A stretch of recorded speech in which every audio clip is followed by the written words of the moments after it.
There are several different types of humidifiers. Let's talk about the pros and cons of each.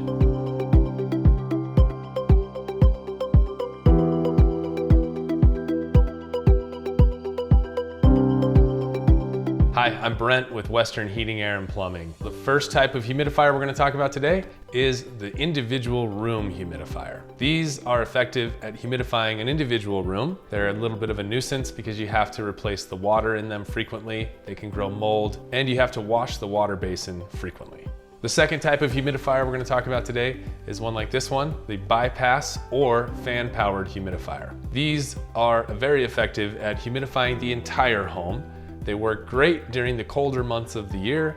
They do require a little bit of maintenance. You have to replace the pad once a year, and on this humidifier, you have to switch it from summer to winter. So twice a year, you do have to actually physically make that change. And then the third and my favorite type of humidifier is a steam humidifier.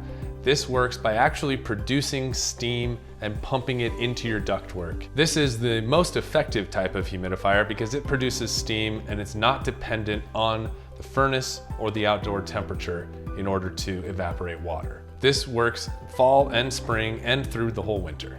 So let's look at cost for a second.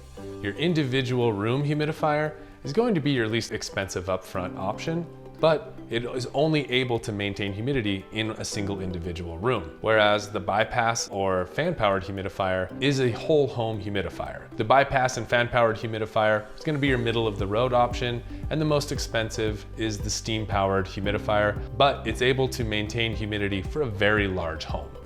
If you have questions about a whole home humidifier solution for your home, feel free to reach out to Western Heating, Air, and Plumbing. We'd love to talk to you.